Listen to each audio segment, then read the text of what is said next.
What's going on, Unfazed crew? Today we have the special honor of being with the Grimm Life Collective, Michael and Jessica. Huge fans, really so happy we're able to run into you guys. Thank you for taking time out of your day to come and talk with us.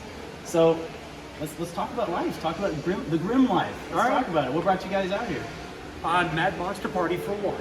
Yes. And of course, anytime that we do any travel, or especially when it comes to horror conventions, we have to do it big. Yeah. So of course we're in the area for at least a week, filming all kinds of stuff for our channel. Awesome. But we had to come. This is our first time at Mad Monster Party and seeing all the different celebrities. That's great. What kind of stuff do you have on the agenda? I don't mean not too many spoilers, but like, can you kind of like give a few hints of what you have coming out? Well, I'll say this. This is our first time in Phoenix, Arizona, and people keep coming up to us and saying, "While you're here, you got to do the Bill and Ted's filming locations, right?" We're not doing it. At least not this time around. And other people said, well, while you're here, you might as well do the Raising Arizona filming locations, which is a great movie. Like, I love that movie. We're not doing that either. Not this time around. Not this time around. Yeah. So we like to mix it up a little bit. We have a couple surprises planned. We have 2 films that we're going to be doing.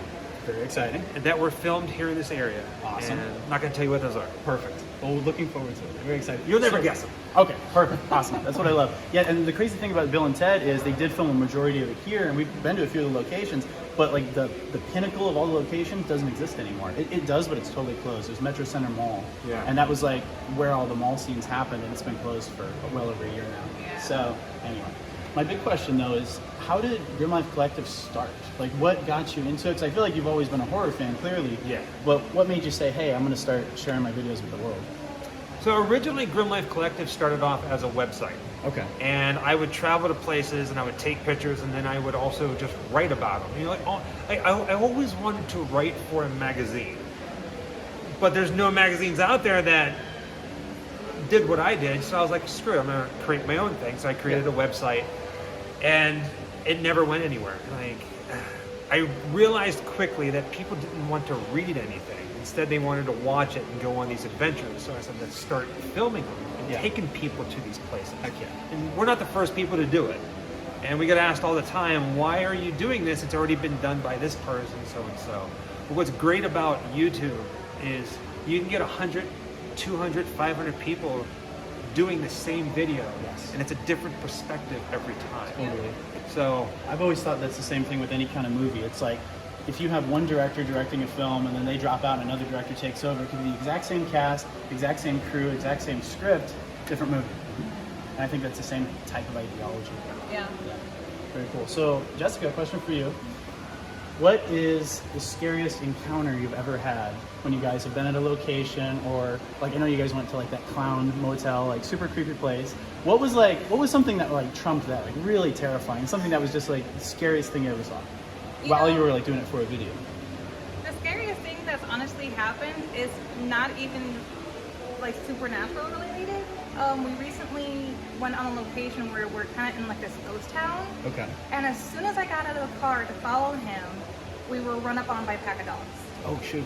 Like street dogs, stray dogs, and that is like my number one fear.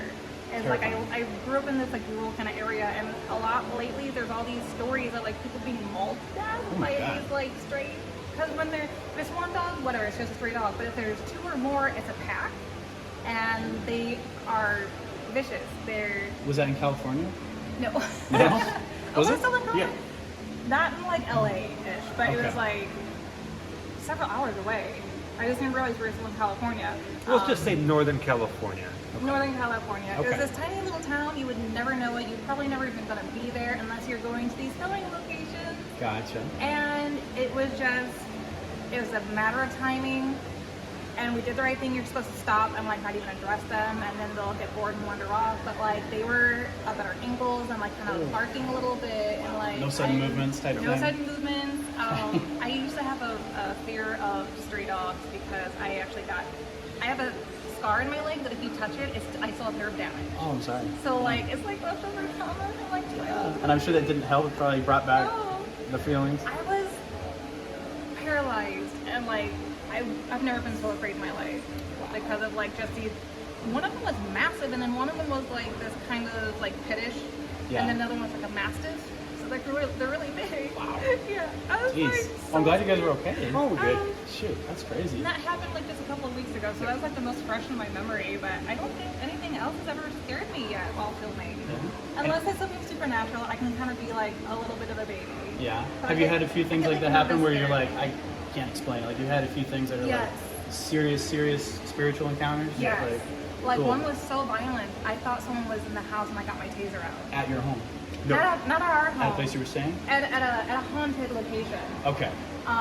We weren't filming there, but we were touring at the time, and we were kind of working there. We were closing up the place, and I thought someone had wandered in off the street and was like slamming doors. Oh, dang. There was nobody there. Jeez. And it was so loud and so violent. I literally had my taser in my hand, Yeah. like waiting for someone. Yeah. And because they were like right there in the hallway, and there was nobody there. That's insane. There's no one there. That's insane. Do you have another one? No, it's pretty much the same. Okay. Pretty much the same. I don't scare that easy. He doesn't. I get very adventurous. The same trip, filming location, not going to mention it just yet. Sure, It sure. hasn't come out yet. We like to Secret? keep things secrets. Secret party. There was this one point where in order for me to get from one point of the property to the next, I had to go through this dark tunnel underneath the building that was falling under, like over. And I'm like, two things are going to happen. One, I'm going to walk through this and it's going to collapse on me. Or two, there's going to be some homeless people in there that's going to attack me. That's my big fear. Also, so Michael is 6'2". Yes. So even if it's a storm drain, he has to kind of like bend down and get down and kind of crawl a little bit. But I have this, it's a blessing and it's a curse. If I find myself going, oh heck no, I can't do that, it's automatically like I have to do it. Yes. You know what I mean? Like, if you say, man, I'm never gonna go jumping out of that airplane, now I gotta do it. You know, I can't get over it. I can't let something hold me down. What do you And I think that is? Have you always been that way? Heights. I haven't. Hate I don't heights. like heights. Hate heights. But it probably wasn't until the past 5 or 6 years I kind of took this mantra of, we say this a lot, we never say someday we will do this or one day we will do this. I think Yes. that's kind of what got it started. Yeah, honestly. it's what can we do right now to Make make it this happen. happen? Really? And since we started doing that, a lot more doors have opened up for us. Our channel really started growing. Even out on the road, going to filming locations Yeah. and just getting up enough courage to knock on a stranger's door and say, listen, Yeah. much respect. We're not one of those people that's going to trespass. Totally. We'd like to ask your permission to do this. And Do you remember the video or the era when that paradigm really, that shift happened, where you were like, oh wow, things are starting to really come together, like in terms of acting on that and growing your channel and getting more adventurous? Do you remember like a specific video where you're like, oh, that was different? for me, it was our video with Tom Savini. Okay. And because being in the room for the video is an hour long, but we spent a whole afternoon with Tom Savini, and if you're a fan of horror, you know who he is.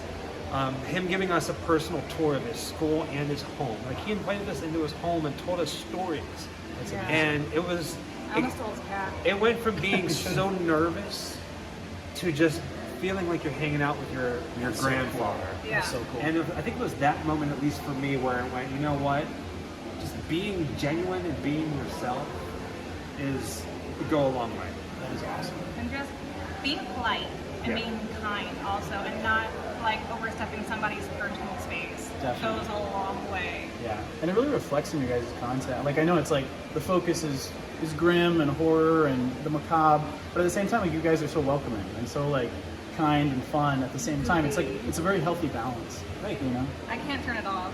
I'm just awkward. No, it's great. And so here's my question, because Michael's had the channel for a while, and that was, correct me if I'm wrong, but before you guys were together. So what Yeah. was your introduction to that, and like how did he have to kind of coerce you to be like, hey, do you want to be in my videos, or Yes. or were you like Yes, wanting to he be in did. it? Okay. So, growing up, I've done a bit of modeling and things like that. So I'm used to being behind a camera, but in like an intimate setting. Okay. So being behind a camera while you're like on the road moving, completely different thing. I'm used to like, holding a pose for 5 minutes while they change a battery or something. Don't move, don't smile, stuff like that. And so when you're on the move, it's a completely different ball game. And let me tell you, the nerves are there, you know. And it took a while for me to be like, you know, get into this with me. I don't want to. I feel like even some of the videos I've seen, I feel like she like came out of her shell more. Yeah, She has. I have. At one point, I just said, screw it. Good for you. They're either gonna love me or hate me, and we get fan mail and hate mail. You know, Yeah. Oh yes. Fuck 'em. Oh Fuck my 'em. God, yes. Like they either love me or they hate me, or I love them so much they hate me. Ah, It's a weird balance, but Okay. we love you guys anyway. You can hate us, it's fine. you guys are amazing. It started off with me taking the camera going, say something. Yeah. Just get that out of my face. So, to now, You like, start off with smaller equipment. You don't have that feel of depth. Yeah. So he would literally be like, in my face, and I'd be like, you better get out of my bubble. yeah. Like I have a very small bubble and you just crossed it, sir. So it took a bit of like getting used to it, only because you really do have to be like up close and personal and like get out of your boundaries in order to be comfortable. And you have to do it enough to be like, we still get nervous. We absolutely still get nervous. So I don't think that's ever gonna go away. No. And that's you being human. You know what I mean? Yeah. If you're not nervous about something you're doing, you're not passionate about it. Yeah. You have to be, you have to, we're a human being. You're going to wonder what the person next to you is going to think. Yeah. You know, it's just part of our nature. And also respecting people's property. Exactly. Because you really literally sometimes walking up on someone's house. Yeah. We took chances once and the lady answered the door in hair curlers and I was like, I'm so sorry. I was like mortified that I I thought you were bothered gonna this say with woman. no clothes on. I'm like, oh hey. No, but like she had her full head in hair curlers Wow. and I was like, I'm so Yeah. sorry. Yeah. Get out video. Yeah, but she was That was so it? sweet. She was so welcoming and so sweet.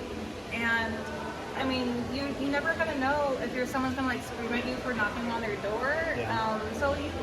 Before we do that, we get really nervous because we want to approach it as respectfully as we can, and we want them to know that we're not here to press on them or anything like that. Yeah. And that we were gonna portray to our audience that please be respectful of these people's property because we do the same. Yeah. And sometimes people just flat out say no, they don't want anything to do with it because they have been trespassed upon, and people have like violated their personal space. Especially if it's like a famous location. Oh, yeah. There's probably people always bugging them. Yeah. So that's like really important to us, and I think that's why we always take such care with things, and why sometimes we're just kind of like, are we going too far? It's like, well, no, I don't think so, but it's because we care. We care about their house, we care about their personal property, we care about their personal space, and we want to make sure that we carry that message with everyone watching that to do the same. That's awesome. That's Yeah, awesome. because some people don't, even though we say to, Be respectful. but we can control that. So we want them to know that we do the best we can and make great followers. That's great. That's great. One more question for you guys. When you guys are on the road and you have to release videos and edit, what's your process? All Like, new. how do you do it? How do you do it when you run into like crappy Wi-Fi connections?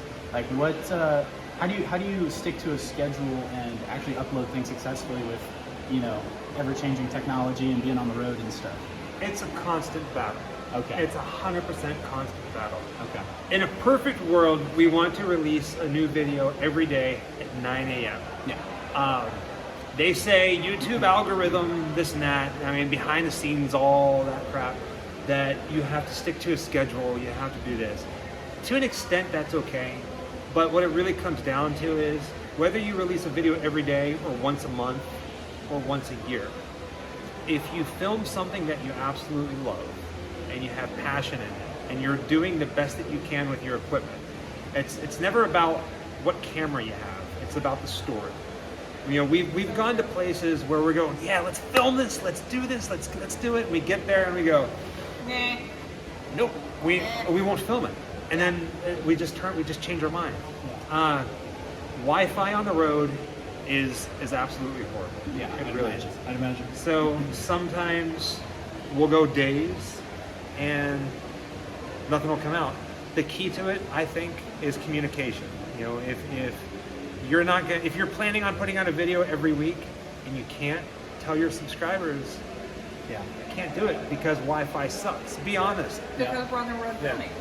Yeah. But promise them, hey, this video that I'm working on right now, when it comes out, I think you guys are gonna love it. I'm gonna love it. So. Your guys' stuff always seems so seamless. The only time I ever saw you like display any sort of like frustration about it was one time on Up All Night on the Grimm Life, and like the Wi-Fi crapped out, and you're like, It happens. Like, you were getting so frustrated. It happens. It happens, man. But usually it's like so like just like, you know, great and scheduled nicely and like no issues and everything looks so professional, you know, and I admire that, you know. It takes a lot of time sometimes. Like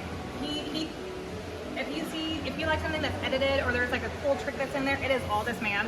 What do you use to edit? We use all kinds of things. Now, most of our editing is done on MacBook Pro.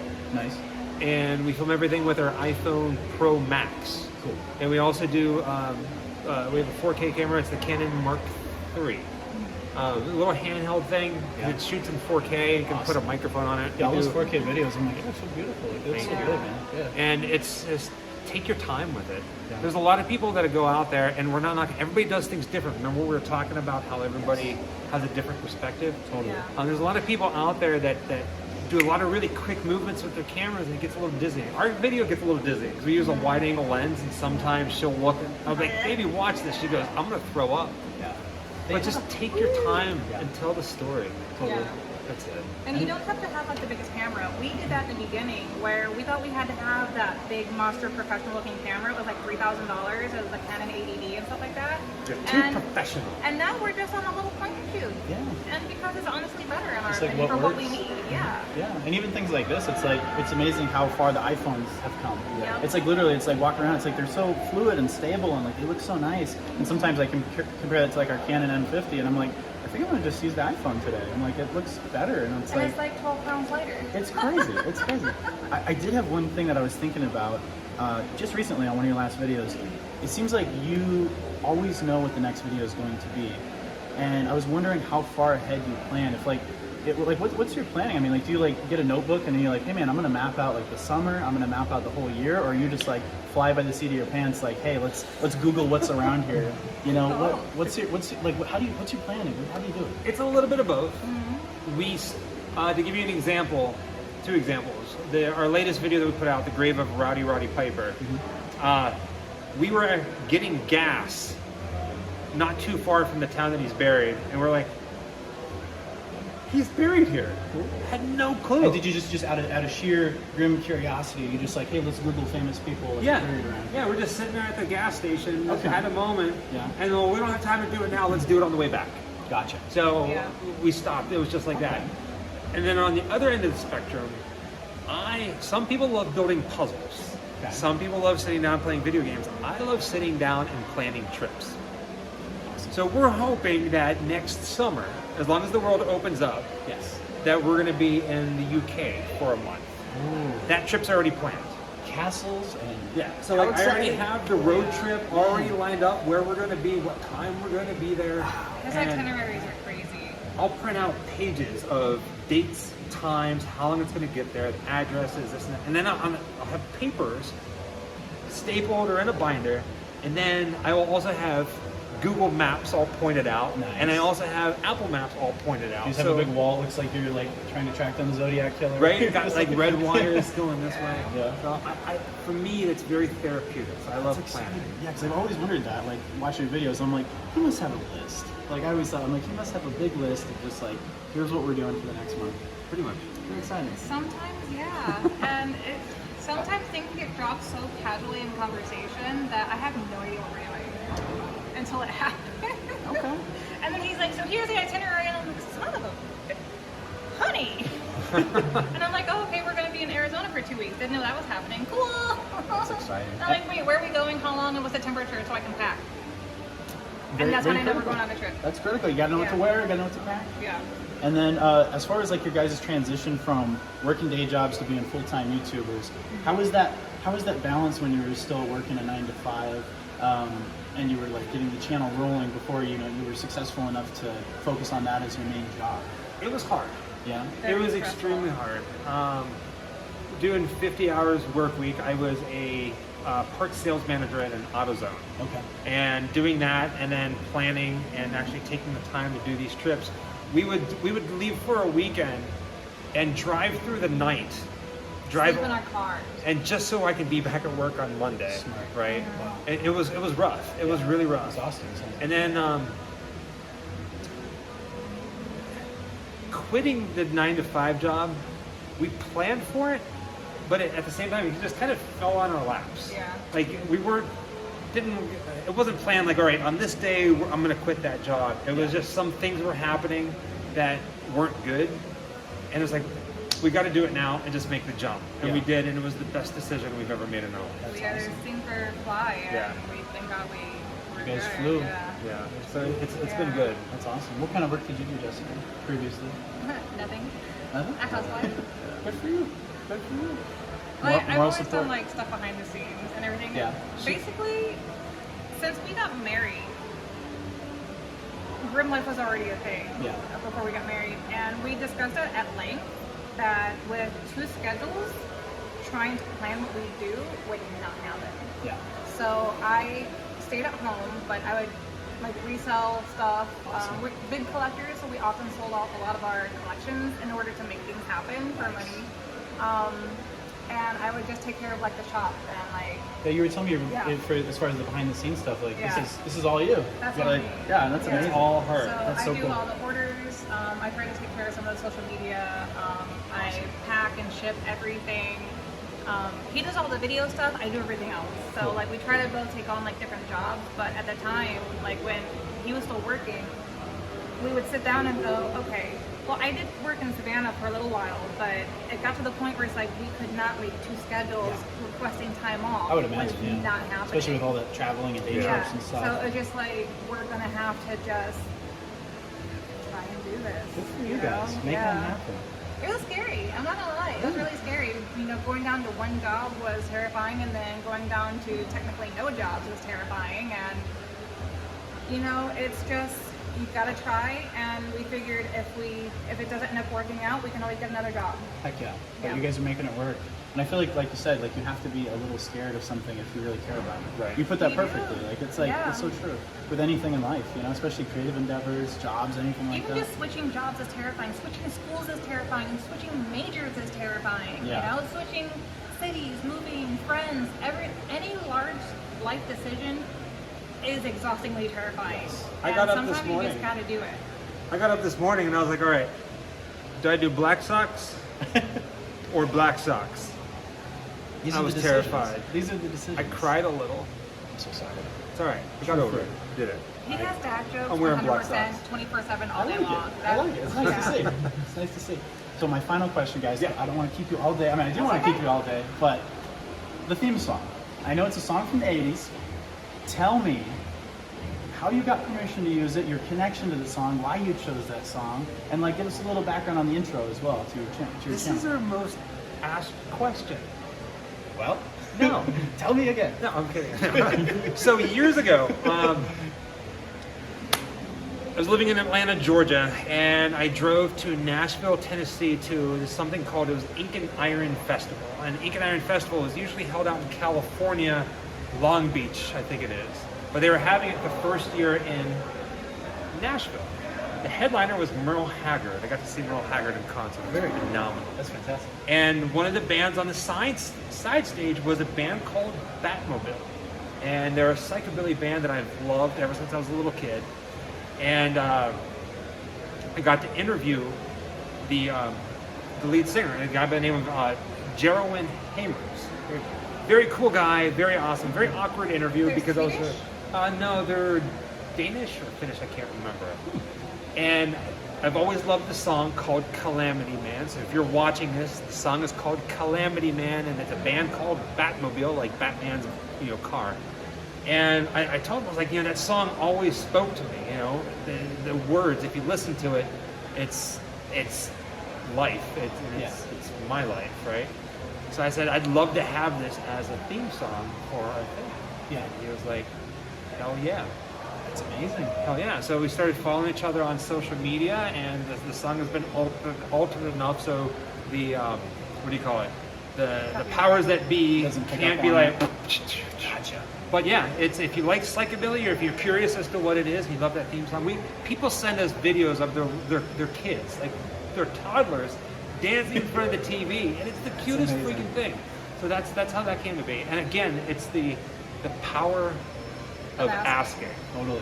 You know, It's like asking you guys to come talk to us. I thought they probably won't want to. And I was Power like, of here asking. they are. Amazing. Awesome. Well, thank you guys so much. The Grimm Life Collective, everybody. Remain unfazed. And happy Halloween. Happy Halloween! Awesome. Thank you guys. Of course, man. Yay. Amazing.